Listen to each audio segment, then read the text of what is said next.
गुरुभ्यो शुक्लांबरधरं विष्णुं शशिवर्णं चतुर्भुजं प्रसन्नवदनं ध्यायेत् सर्वविघ्नोपशान्तये।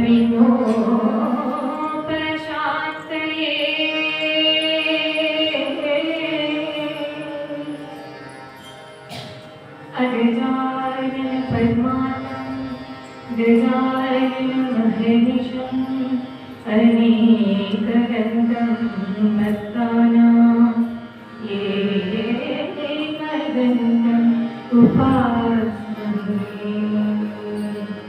पूज्याय राघवेन्द्राय सत्यधर्मरताय भजतां कल्पवृक्षाय नमतां कामधेनवे। मनोजवं मारुततुल्यवेगं जितेन्द्रियं बुद्धिमतां वरिष्ठं वातात्मजं वानरयूथमुख्यं श्रीरामदूतं शरणं प्रपद्ये।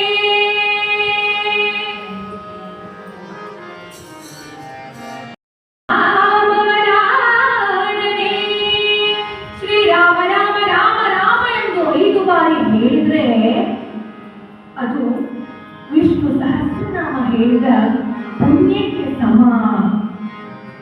ಯಾರು ಸದಾ ರಾಮ ಎನ್ನುತ್ತಾರೋ ಅಂಥವರು ಜೀವನ್ಮುಕ್ತಿಯನ್ನು ಪಡೆಯುತ್ತಾರೆ ಅಂತ ಸ್ವತಃ ಈಶ್ವರ ತನ್ನ ಪಾರ್ವತಿಗೆ ಹೇಳಿದ.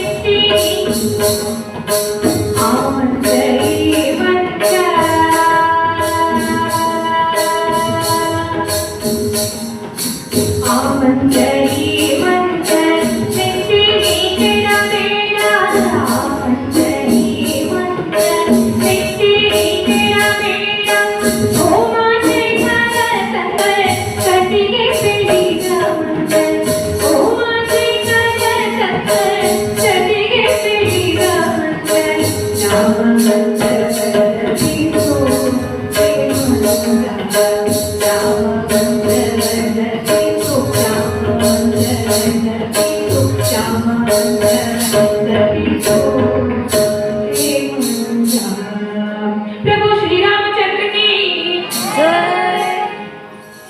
रायंदाग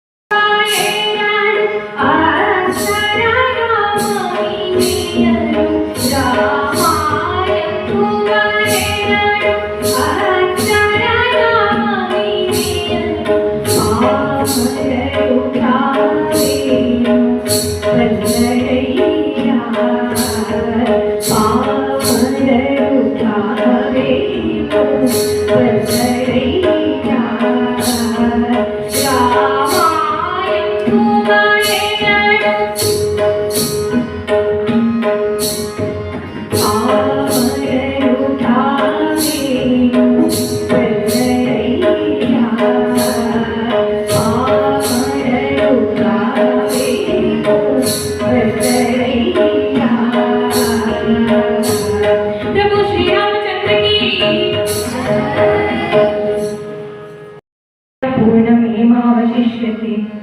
ॐ शांति शांति शांति ಅಂದ್ರೆ ಅದು ಸಂಪೂರ್ಣ ಮತ್ತು ಇದು ಸಂಪೂರ್ಣ. ಪರಿಪೂರ್ಣವು ಪರಿಪೂರ್ಣದಿಂದ ಹೊರಬಂದಿದೆ. ಪರಿಪೂರ್ಣದಿಂದ ಪರಿಪೂರ್ಣವನ್ನ ತೆಗೆದುಕೊಂಡಾಗ ನಂತರ ಪರಿಪೂರ್ಣ ಮಾತ್ರ ಉಳಿದಿದೆ ಅಂತ.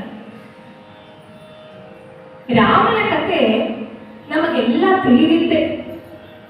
ಯಾವ ಕಥೆಯನ್ನ ಕೇಳಿದರೆ ನುಡಿದರೆ ರಾಮನೇ ನಮಗೆ ಆಶ್ರಯನಾಗ್ತಾನೋ ಅದು ರಾಮಾಯಣ. ರಾಮನ ವ್ಯಕ್ತಿತ್ವವೇ ಯಾಕೆ ಹಿರಿದಾಗಿದೆ ಅಂತ ಅಂದ್ರೆ, ರಾಮನ ತಂದೆ ದಶರಥ ಮಹಾರಾಜ ಭರತ ಖಂಡಕ್ಕೆ ಒಡೆಯ. ಅಂಥ ರಾಜ್ಯವನ್ನ ಪಿತೃವಾಕ್ಯ ಪರಿಪಾಲನೆಗಾಗಿ ಚಿಕ್ಕಮ್ಮ ಕೈಕೇಯಿ ಹೇಳಿದ್ದಕ್ಕಾಗಿ ರಾಜ್ಯವನ್ನ ಬಿಟ್ಟು ವನವಾಸಕ್ಕೆ ಹೋದ. ಅಲ್ಲಿ ವಾಲಿಯನ್ನು ಸಂಹರಿಸಿದ. ಆ ರಾಜ್ಯ ತನ್ನದೇ ಅಂತ ಆಗಬಹುದಿತ್ತು, ಆದ್ರೆ ಹಾಗೆ ಇರಲಿಲ್ಲ. ರಾವಣನನ್ನ ವಧಿಸಿದ. ಆ ರಾಜ್ಯ ತನ್ನದೇ ಅಂತ ಆಗಬಹುದಿತ್ತು, ಆದ್ರೆ ಹಾಗೆ ಇರಲಿಲ್ಲ. ವನವಾಸ ಮುಗಿಸಿ ಅಯೋಧ್ಯೆಗೆ ಮರಳುವ ಸಂದರ್ಭದಲ್ಲಿ ತಮ್ಮ ಭರತ ತನ್ನನ್ನ ಸ್ವಾಗತಿಸುತ್ತಾನೋ ಇಲ್ಲವೋ ಎಂಬ ಸೌಜನ್ಯವನ್ನ ತೋರಿದ. ಇದಕ್ಕೆ ಆ ರಾಮನೇ ಸಾಕ್ಷಿ, ರಾಮನೇ ಶ್ರೇಷ್ಠ ಅಂತ. ಅಂದು ವನವಾಸಕ್ಕೆ ಹೊರಟಾಗ ಭಾರದ್ವಾಜ ಮುನಿಗಳ ಆಶ್ರಮದಿಂದ ಹೊರಟವರು ರಾಮ ಲಕ್ಷ್ಮಣರು. ತಮ್ಮ ನೆಲೆಗಾಗಿ ಒಂದು ಕಡೆ ಚಿಂತೆ, ಸೊಪ್ಪು ದೊರಕಿದರೆ ಉಪ್ಪು ಬರಲಿಲ್ಲವೆಂಬ ಚಿಂತೆ, ಉಪ್ಪು ದೊರಕಿದರೆ ತುಪ್ಪ ಬರಲಿಲ್ಲವೆಂಬ ಚಿಂತೆ, ತುಪ್ಪವೇ ದೊರಕಿದರೆ ಕೊಬ್ಬರಿಗೆ ಸಿಗದೆಂಬ ಚಿಂತೆ.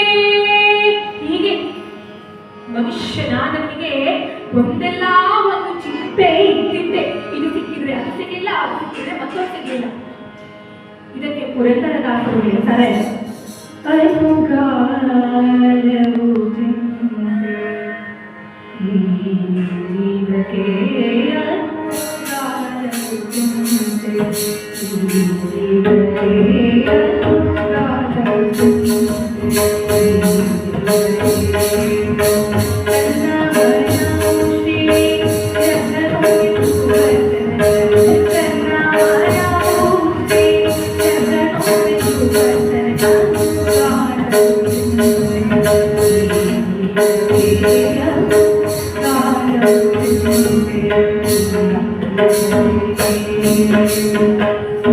ಹೀಗೆ ಚಿಂತೆಯಲ್ಲಿದ್ದ ದಶರಥ ಮಹಾರಾಜನಿಗೆ